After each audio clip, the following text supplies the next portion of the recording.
Hi, and welcome to the Right to Remain Silent podcast. I'm Jim Weber, your host and guide through actual accounts of intriguing and fascinating true crime stories as told by the law enforcement professional that experienced the event.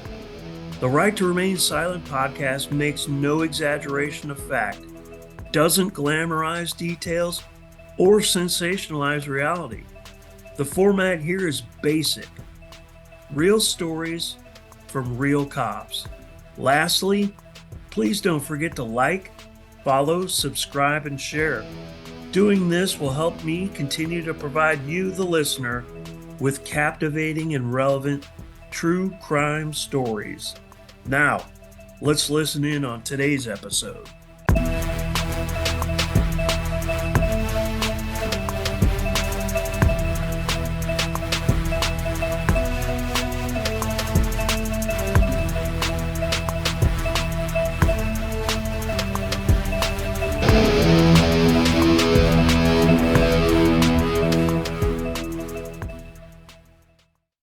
Hi, and welcome to today's episode of the Right to Remain Silent podcast. I'm your host, Jim Weber, a retired special agent with the United States Department of Homeland Security. Today, we are joined by Mike Alford, who is a task force officer for the Southeast Missouri Drug Task Force. And the topic we're going to be covering today is a critical incident shooting that occurred on July 19, 2018, in Poplar Bluff, Missouri, where two law enforcement officers were shot during the service of an arrest warrant for James Johnson, Mike being one of those officers that was shot during that incident. Mike, thanks for being here. I really appreciate it. Not a problem. Thanks for having me. Yeah, absolutely. Hey, before we get going here, I'm going to read your bio so folks know a little bit about your background and where you're coming from, if that's all right. Yep, sounds good. All right. Mike Alford is currently a task force officer with the Southeast Missouri Drug Task Force. He has been a law enforcement officer for 30 years. 27 of those years have been spent specifically working narcotics in both St. Louis, Missouri, and the Southeast Missouri regions. Mike is also a task force officer for the United States Marshals Service Heartland Fugitive Group. Mike is currently the vice president and former president of the Missouri Narcotics Officers Association. And I've been told Mike is just an all-around awesome guy. I may have added that last part in, but it's definitely true. Hey, in all seriousness here, that's a super interesting background and bio. It sounds like you might know a little bit about drug investigations. Yeah, working them for 27 years. I was lucky enough not to let it burn me out or anything like that, and lucky enough to be able to do 27 years in narcotics. I did start off with uniform, but ended up in the narcotics, which is a plainclothes unit. We also do undercover work, so it's been fun, that's for sure. Sure, absolutely. Speaking of starting in uniform, could you tell us a little bit about how did you get into law enforcement? Where'd you start? And what position did you start in? I started off at the Cape Girardeau County Sheriff's Department at the jail. A lot of thanks to Jimmy. Mm-hmm. And then I ended up the road there, and then I went to Jackson Police Department. And at that point, I was loaned out to the Drug Task Force. And then I left Jackson Police Department to go up to St. Louis to continue on the Drug Task Force up there. And I've been in that position now in Southeast Missouri for the last 20-something years. For quite a while, and I think you've got a unique perspective where you've kind of seen all, most aspects of law enforcement. You started in the jail, you worked there, you worked your way up to the road, you were a road officer, and then you transitioned into investigations and specifically narcotics. So there's a lot to be said for that. That's a lot of effort and a lot of hard work put into that. So, that's something to be proud of. We're going to be talking about task force, like a task force scenario. You work for the Southeast Missouri Drug Task Force. The specific incident that we're going to talk about today involved the United States Marshals Fugitive Task Force. Could you just kind of basically explain what a task force is when it relates to law enforcement?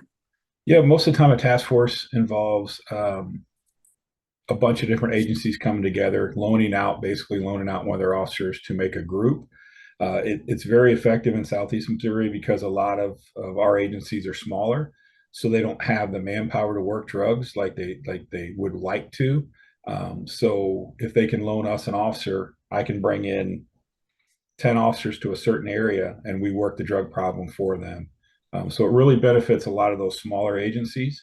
The Southeast Missouri Drug Task Force is run by the Missouri State Highway Patrol, but it's not just all troopers. There's probably, I think, 3 troopers in there, or 4 troopers total, and then the other 10 are made up from different agencies that loan out officers. So it's a great thing that helps those smaller agencies and bigger agencies. Where I work, Cape Girardeau, we need all the help we can get. So it's nice to be able to bring in 8 different guys who aren't worried about having to go off on a call or anything like that. So it's dedicated to drug work.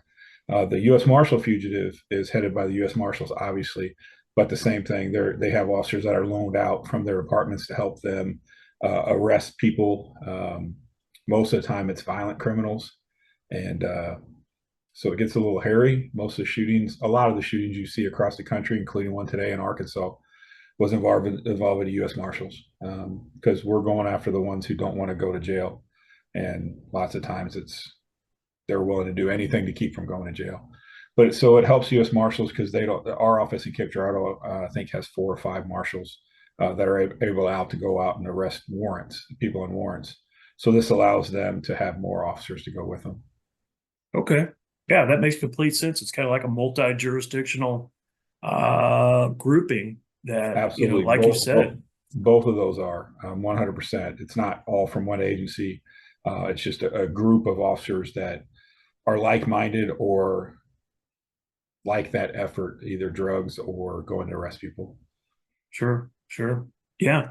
And you kind of hit the nail on the head there when you're talking about the Marshals Task Force pursuing violent offenders and folks that really don't want to get apprehended. And it can be a scary thing, as we're going to hear from you. So let's just go ahead and kind of roll up our sleeves here and get into your specific incident that occurred back in July of 2018.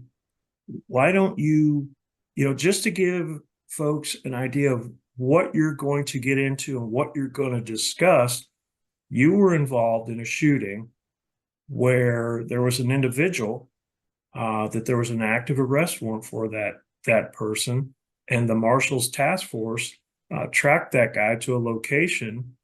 And you're gonna describe what happened once you guys got there and how it unfolded in the aftermath. So um, why don't you just go ahead and tell us how it started? Like, how did Mike get involved in this specific incident?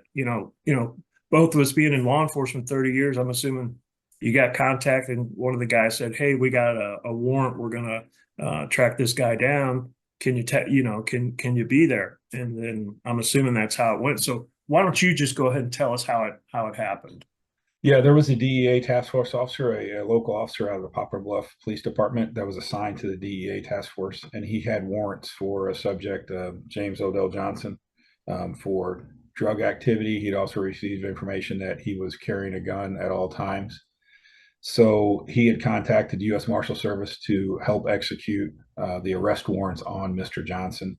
And I was part of that group that went over there, myself and several marshals and several other drug task force officers, or excuse me, fugitive task force officers.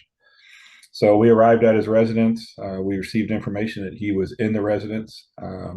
With the marshals, it's different than with the drug warrant. We come in and it's pretty dynamic, which means we're coming through the door fast and hard because we don't want them to get the guns and we don't want them to get the drugs and destroy the drugs. With the marshals, it's a lot different. We're just after the person, so it's very slow and methodical. We methodically cleared the entire house, the entire apartment, except for one room where we believed Johnson was at. We announced our presence as U.S. Marshals, police, had a warrant, the whole bit, multiple times. Finally went to his door. It was opened, but it didn't open all the way. There was a U.S. Marshal standing next to me with a ballistic shield, and then the DEA task force officer was kneeled down next to my leg. And as soon as we kicked that door open, shots started ringing out. We heard the Poplar Bluff officer get hit immediately, the DEA task force officer get hit immediately. And then I felt like there was something. I'm a pretty big boy, and I felt like something grabbed me and pulled me back. Um, then we continued to hear more gunshots. Myself and the marshal with the shield, once we made sure the injured officer was out of the line of fire and out of the room, we returned fire back to Mr. Johnson. So I think we returned approximately 21 rounds back, and he shot about 12 at us over about a 54-second period. So pretty long time for a gunfight. A lot of bullets flying. Um, Sure. we were able to extract the officer and ourselves, and then we the chief of police for Poplar Bluff was eventually able to talk Mr. Johnson out without any further incident. Um, Officer Mitchell, the one who got shot in the arm, obviously got shot in the arm, but you could see the bullet underneath the skin. And then when things had calmed down, I was able to locate a bullet that was in my bulletproof vest. Hmm. Now, when you say you located it, I'm assuming you guys are still on scene Correct. and things had It was kind of about calmed down. You got him into custody.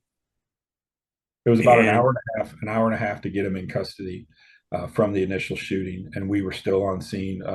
SRT SWAT guys were showing up, but he was able to come out at that point. Once things calmed down, I went to call my wife because I wanted to let her know that I was okay, and I noticed my phone had been shot, and my phone was in my pouch right on my chest. And then I noticed my flashlight had been shot also, and then I was able to reach into the pocket and actually pull the bullet out.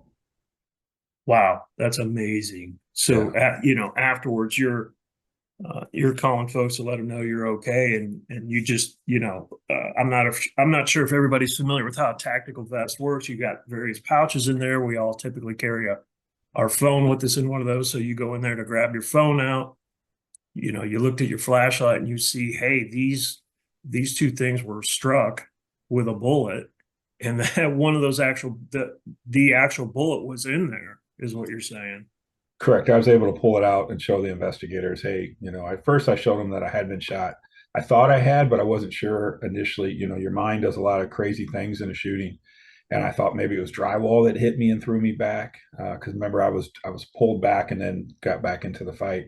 And when I pulled that out, I was like, oh, I did get shot. I saw my phone and I was like, oh, I did get shot. And luckily, the way I was standing, I don't know if you can see, if I was standing kind of sideways, and it went straight across my chest into this pouch right here.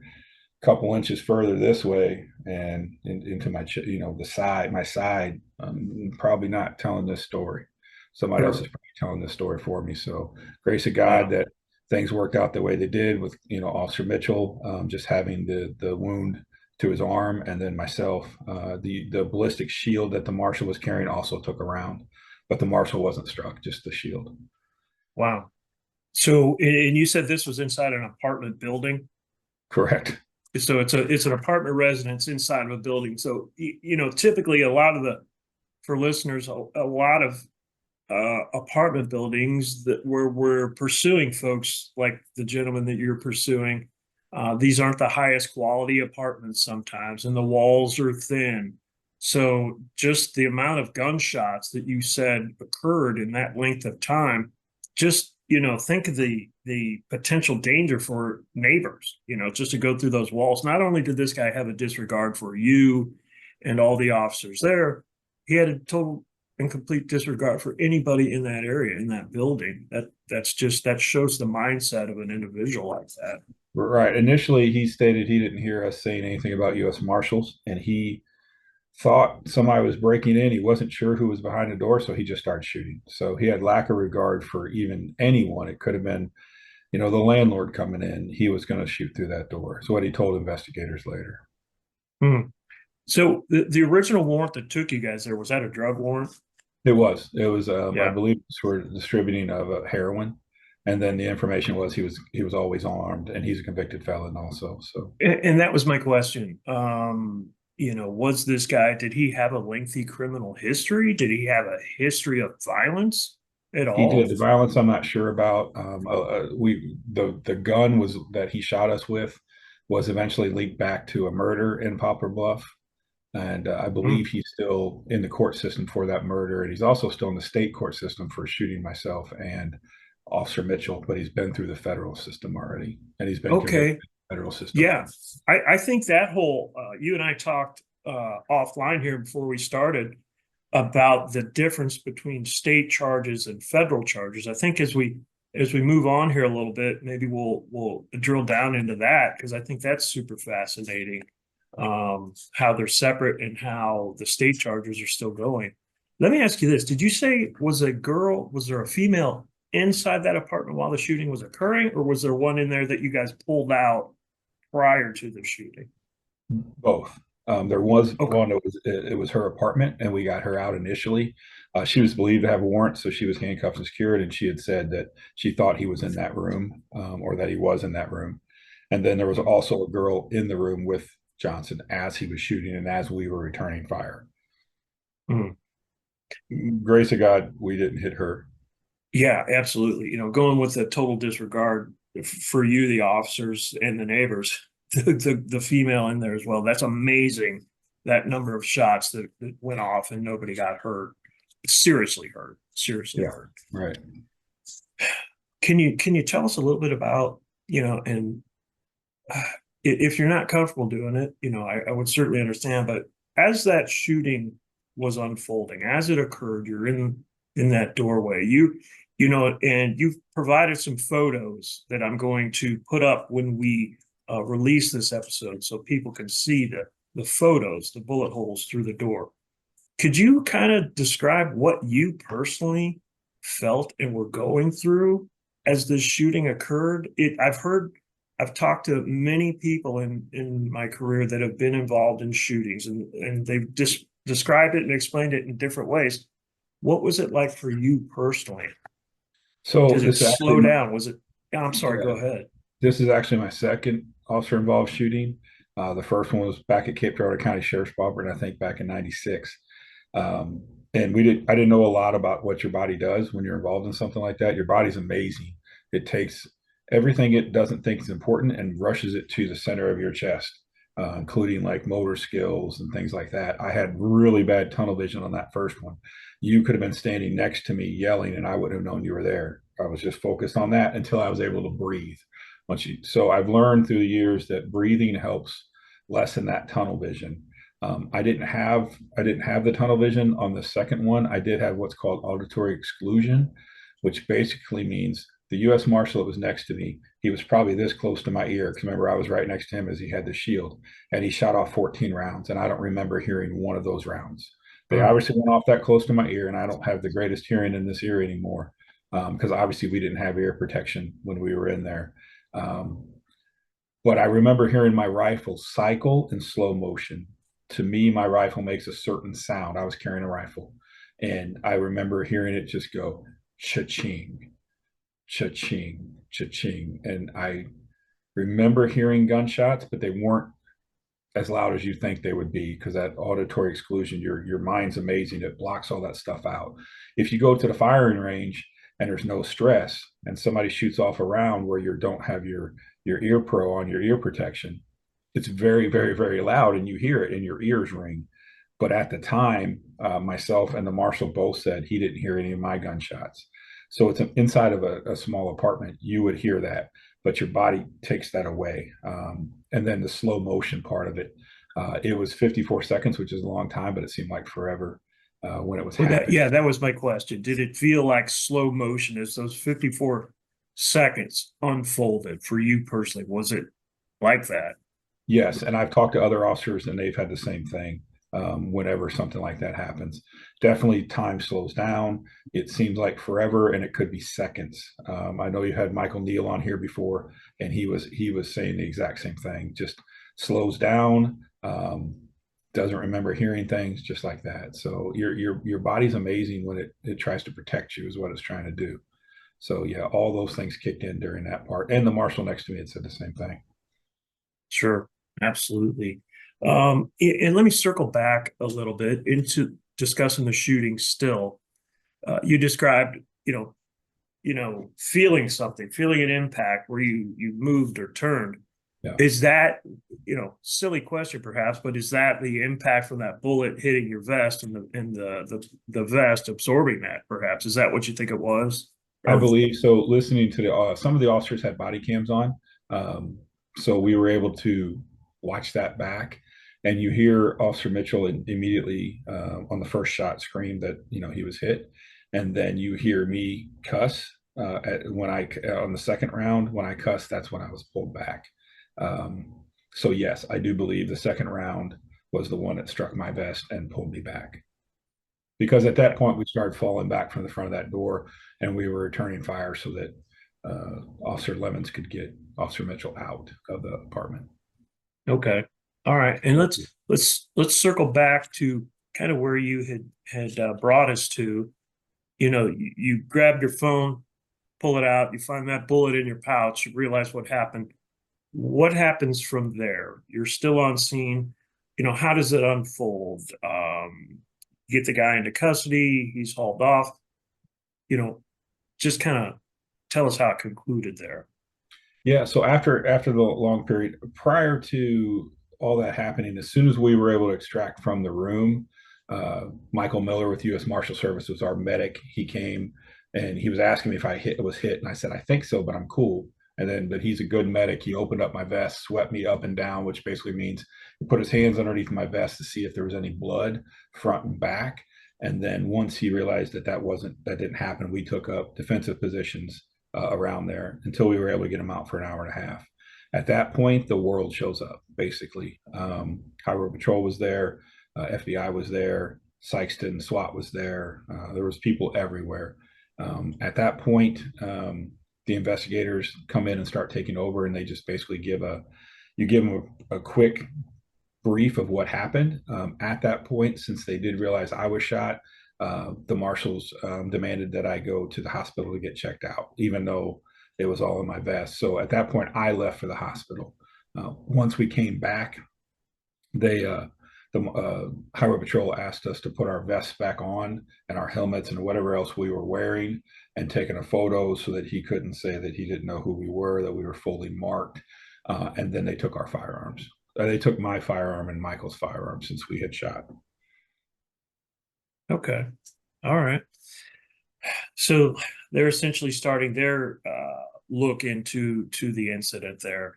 Let's kind of move to the um, charges for the defendant here, for the shooter. Can you tell us?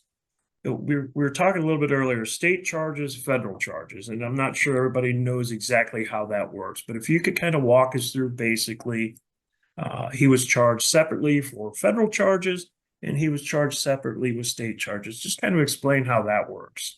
Correct. So I'm in the state of Missouri, and just to be honest, the state of Missouri Department of Corrections sucks. And if you get a 7-year sentence in the Department of Corrections, you're going to do about 7 months, especially for drugs. Violence is a little bit different, but there's not a lot of a bite towards the state system. So he was initially charged federally for the two U.S. Marshals. There was one that was still in the room, and then the U.S. Marshal that had the ballistic shield.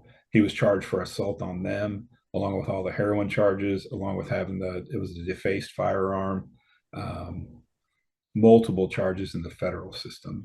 He did plead guilty to those, and he was convicted, and I believe he was sentenced to 32 years in the federal system. The state had also assault on law enforcement officers for myself and Officer Mitchell, since he was a local police department officer, and those are still pending in the state court. And he's also been charged, to my understanding, with the murder that was involved with the gun. Okay, with that gun he used in your shooting. Correct. At first, we were kind of like, "Why is he doing this?" Because he was looking at 6 months in the federal system. He was already in the federal system. He was out on what's called supervised release, which is basically parole for the federal system, and he had a supervised release violation. So as far as he know, he was probably looking at 6 months, and we were kind of wondering why did he go through this, all this effort but he also had that gun that was involved in the murder and later charged with the murder. So we don't know what his mindset was. What we think it was because of that murder and the gun with that. In our opinion, we think he might have thought that we were coming at him for that. Mhm. Okay. And again, this might be a silly question, but did he or the girlfriend proffer or cooperate in any manner after this? Or was there even a need for that? They both did initially. He had, you know, downplayed his involvement again, saying he didn't know who we were. But by the end of the interview with the Missouri State Highway Patrol investigators, he admitted that he probably did shoot first, and Mhm. the girl, we believe was just there for the night, um, and she gave full statements too. Okay. In preparing for today, my curiosity was killing me. I had to take a sneak peek at CaseNet on this defendant. And you're right. 3 counts of assault first degree, attempting serious physical injury, 3 counts of armed criminal action, resisting with arrest for a felony, unlawful use of a firearm. That's what CaseNet shows for his state charges. And just to give people an idea of how slowly the wheels turn in the justice system, CaseNet today indicated he's scheduled for either a trial or plea. It wasn't specific in next month, September of 24. So this occurred in 2018, and Correct. here we are in 2024. So that kind of gives you a little bit of an idea of how the wheels turn And the sometimes. federal system was a lot, not, I wouldn't say a lot quicker. The feds basically got him first. Um, and it takes a little while to work through the system, but I would say in about 8 months, he had pled guilty and was sentenced. So there was a delay for the state system because the state can't do anything with him while he's in federal custody. But once he was sentenced, he was returned to state uh, custody to face those charges. But it Okay, has gone out for a very long time since then. sure. That makes sense. And as you explained the incident and how it unfolded here, you mentioned the DEA task force officer was struck in the arm, and your vest took at least one shot that you're aware of. So there were physical injuries here. Was there, uh, you know, that's a heavy thing to endure and go through. Were there any other issues that that you dealt with as a result of this, mentally wise, thinking about this, that type of scenario? The finality of it never hit me, but I do know that some of our other officers and our families it's taken a toll on them, and that's where the PTSD stuff comes in, where the officer that came into the room to drag Officer Mitchell out, he was outside the room. He didn't have to come into that room. He came into the room with bullets flying over his head and pulled and ran in and grabbed Corey and pulled Corey out and got Corey out of there. And then once he got him to the ambulance, came back, grabbed Corey's rifle, and got back into the fight with us. He had only been on at that point about 2 years.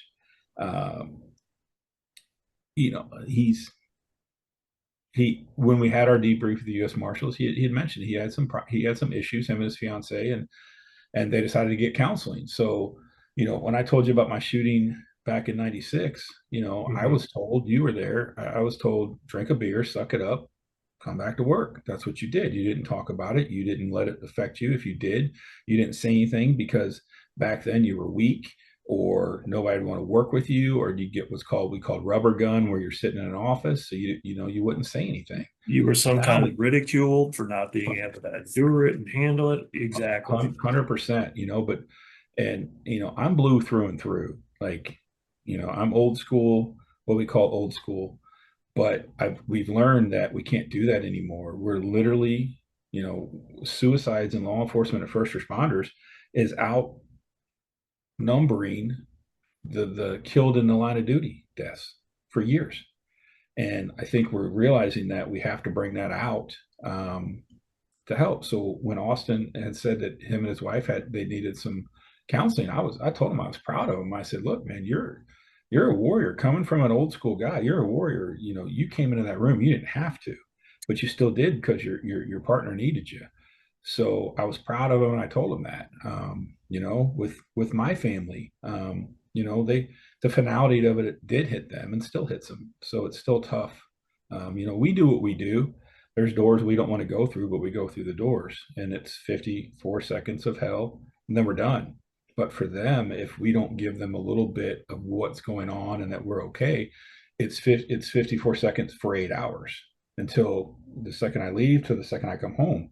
If I don't text them and say, hey, I'm okay or something, it really affects them. So it's not just a one and done thing with the individual officer. It's family members, anybody that cares about them, it's partners. If God forbid something had happened to me or Corey, then those officers still have survivor guilt, and it's a huge thing. And what we've learned with PTSD is it's the gift that keeps on giving. And if you don't deal with it, it's going to deal with you at some point. Not everybody gets it, but some friends of mine describe it as like a trash can. If these are things I've actually done. I've actually done CPR on a 3-day-old baby. I've told people that their family members have died. I've watched brothers and sisters die together. I've had several people besides these incidents try to kill me, legitimately try to kill me, have hits put out on me. You crumble all that up, you throw it in a trash can. But what you have to empty that trash can eventually. If you don't, that trash can is going to overflow, and it's going to overflow at the worst moment. And that's when the darkness comes and the PTSD comes. And I was just teaching down with Mike Neal and Jason Fitzwater down in Arkansas, and we were talking about, look, if I was driving down the side of the road, or I was working and I was on the side of the road with a traffic stop and I was fighting somebody, what would you do? And every one of them said, I'd stop and help. And I said, what if I call you at 2 o'clock in the morning? You look at your phone and you say, I don't want to deal with that right now. Well, you just let me fight alone because I was reaching out for help. So it's something we got to bring out. Ours, unfortunately, continued. The officer I was talking about, he knows I'm talking about this. He's a good friend of mine. Him and his wife got married, and they had a baby about 2 years after our incident. I don't know what happened. I don't know if it was postpartum. I don't know if they were separated. I don't know what was going on. But unfortunately, the wife called Austin on the phone because they were separated, and she shot their 8-month-old baby in the head on the phone and then shot herself on the phone with Austin. So it's the gift that keeps on giving. And again, it's not just the officer, it's family members. I pray to God that that wasn't because of our incident, but it still happened. It's still there. So we're pretty passionate about that. I think it takes guys like you and me and Mike Neal and Raul Rivas and all those guys to say, hey, look, it's okay to not be okay. Like, get the help. But with that being Sure. said, the officer has to be able to be strong enough and take the help or seek out the help. But there's plenty of places that we can direct them to do that. Can't make them do it. That's the only bad thing. Sure. Yeah. Some departments force it, and then it's kind of, it doesn't have the same effect. But I think it takes guys like us who've been through it for so long to just say, through law enforcement, just to say it's okay not to be okay. Let me help you if you'll let me, if you'll listen, if you'll help me. Yeah, you're 100% right. And I'm very pleased to see the transition that's occurred over our law enforcement careers from the days of old, specifically you talking about your first shooting and getting into it a little bit further, me, encountering you after that and interacting with you and essentially not treating, but being there for you as a fellow law enforcement officer, trying to help you along. And that's how it was back then. And I can't say it enough. It was frowned upon There was, back in the day. and during that first shooting, you just coming, and if I don't know if you remember, we literally just talked. We didn't talk about the shooting. We didn't, we just talked, and it literally took a weight off my shoulders because then I wasn't thinking about it. I wasn't dwelling on it, anything. Just having somebody come sit with you and just talk like a friend. Because we've been friends since high school. It helped, just to have that outlet and not have to think about it. So like you said, Right. but it was different back then. It was, you don't talk to anybody else. You drink a beer, you suck it up, and don't ever talk about it again. Actually, Yep. one of the at that time, I don't know if you remember, I actually rode with a trooper who had been the only other person I knew had been involved in a shooting, and we rode around for about an hour, didn't say a word, and then finally he was like, "Hey, did you lose sleep?" I go, "Yeah." He goes, "Replay it over and over in your head." Yep. Have nightmares about it? Yep. This happened. I go, "No." And he said, "It will. And then this will happen and this will happen." And it made me feel like I was normal and not a freak or something was wrong with me when I realized that's just what happens. So I think us bringing it out in the open now lets people know it's normal. It happens. We get people that are involved in a shooting and we all talk. It's okay to let everyone else know it's okay. Like it's okay to not be okay. Just get help for it. Absolutely. And the progression from then until now is fantastic. You said it, there's so many resources out there. You can simply Google resources Correct. Well, and to the other help thing people. is, yeah, and the other thing is though, it's still there. So Austin, when the Marshall Group went back to Poplar Bluff, Austin rode with me, and we were talking, and he said, "You know what, Alf? July 18th, I was a good officer, and I was a good officer on July 19th. But since I went to get help, there's certain officers that won't work with me. So it's still there." They basically said, "Look, Corey got shot in the arm, and he came back in 2 weeks, but you didn't come back for however long it took him to come back." That's the type of stuff that makes officers feel like they can't ask for help. So we still have a long way to go, but I think we've made huge steps in acknowledging it and like you said, treating it. There's a group I'm part of now that literally has counselors that are vetted um, for first responders, and if they do something that's outside of what the group feels like is positive for the law enforcement officer, they kick them out. They have a list of them that you can go through and pick, and they're all vetted for first responders, which is Mm. great because you Yeah, don't know where to go. You open up we don't have phone books anymore, but you get on the internet and you search for it, and you're like, "Oh my God, there's so many. How do I know which one to talk to?" And one thing Mike Neal, impressed on me was a bad one can ruin you just as much as anybody else. So you gotta go through a couple till you find the one that you're comfortable with and you're comfortable opening up to, and then you have to open up. That's the tough right. part because then you got to Yeah. relive everything over and over, and it's almost like it's going to get worse before it gets better. But that definitely doesn't get to the worst by not dealing with it. Yeah. There's steps in the process. And you said it, you have to accept it and realize that you need it one and you want it. And Yeah, then you have to do, like you just said, that search sometimes to get to the right place. But the bottom line is, in my opinion, is that, there's study after study after study out there. And there's specific statistics and percentages. And we're not going to drill down and go down those rabbit holes. But in preparing for today's conversation, what I found was that most studies typically indicate that police officers are more likely to experience PTSD than the average person. The individual, and you said it, you don't have to be involved in a critical incident shooting that's that traumatic. It can be the things that you see on a daily basis, like you mentioned, the an cumulative. abused child, a dead child, Right. an overdose victim, a car accident victim. When you repeatedly see this and you're in these negative environments, it can become overwhelming. So I'm not going to uh, drone on and on here, but I think you and I are on the same page that it's something very important that people should pursue if they or their family members think that it would be helpful, that it's necessary. So do you have, like off the top of your head, do you have a resource that you would like to mention, or if I know somebody listening, I'm also part of the Missouri Defense Program. My wife and I both are, which basically, and Austin's going to come to our conference in October. It's basically a free event that they put on for officers in Missouri that are involved in critical incidents. And that critical incident, like you said, it could be one single thing, it could be a cumulative of your whole career. And they come to those, it's free, they don't have to pay anything.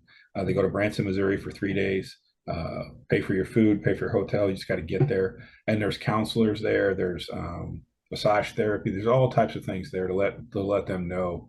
That's Missouri Defense Program run by the Missouri Highway Patrol, but there's also Missouri CIT. And on that CIT website, they have that list of those approved providers for counseling and therapy and things like that. Sure. And I would encourage anybody that's listening that if you or your family members are in need of something like this, I would encourage you to contact these types of organizations. So I appreciate you sharing those. Is there anything else concerning the conversation about the shooting incident or PTSD that you would like to mention or that we didn't cover? Nothing I think of. I mean, again, the incident was horrible, but turned out the best that it could. I wish Corey didn't get shot. I wish Austin and his wife didn't have those issues, but they did. And I think it's something to learn from. Again, like you were talking about normal citizens. I've heard, some stats that every normal citizen goes through like one traumatic event or two traumatic, very few traumatic events in their lifetime.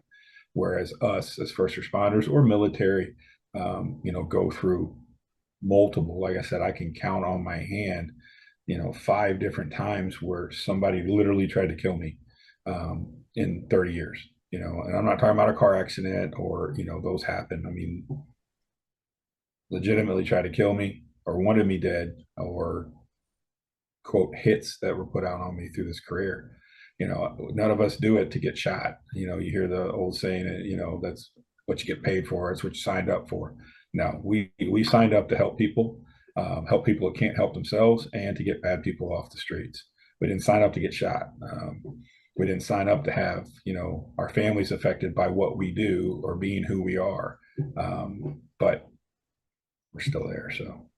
Yep. Hey, knowing you for all these years, I want to say I'm glad you made it through that specific incident, essentially unscathed, physically. Yeah. And I appreciate you and what you've done for the last 30 years in law enforcement. My last question is, how much longer are you going to do this? I was talking about that today. 30 years is a long time, but I still love my job. Like not many people can say that I've never had a day. There's been days, when I was younger, I was hungover, or I was tired, or I was sick, and I didn't want to go to work for those reasons. But there's never been a day that I've ever said I don't want to go to work because of work. So not many people can say that. I told a guy today I'll stop when it's not fun. When it's not fun anymore, then I'm going to stop. And when I say fun, I don't mean like, we get enjoyment out of arresting people, but it's still a great job. And I still love it. But the day it's not, then I'll find something else to do. Maybe I'll start a podcast. Hey, I might know somebody that could help you out. Yeah. All right, man. Hey, thank you. Thank you very much. Super interesting story and very important PTSD conversation. So thank you again. I appreciate it. Well, Jimmy, I love you as a brother forever, and I appreciate you for doing this and your other podcasts. So I think we need to get the word out. I think this is a great avenue for that, and it just takes us speaking up for it. So I appreciate you too. Sure. Thank you. Thanks. Hey, let me transition here to the listeners we have. I want to thank you for tuning in and listening to these types of things. And I just want to say, hey, please continue to listen, like, follow, subscribe, and share what we've got going on here. Share this with people that you think might be interested. You can find the podcast here on Apple Podcasts, Spotify. I have a YouTube channel, so please subscribe and follow and share this stuff, because that will help me it'll help me continue to bring, high quality guests like Mike to the show, and continue to make it interesting. So I just wanted to mention that. Thank you. Thanks to the listeners. Thanks to Mike, and everybody stay safe out there. The Right to Remain Silent podcast is brought to you by Streetwise 360 Studios. I would like to again thank today's guest for sharing the story right here on the podcast. Please remember to like, follow, share, and recommend us so that I can continue to bring you high caliber guests sharing their experiences just like we heard today. If your law enforcement agency is interested in training provided by Streetwise 360, or If you know someone that has an interesting law enforcement story to share, please contact me via the website, www.streetwise-360.com, www.streetwise-360.com.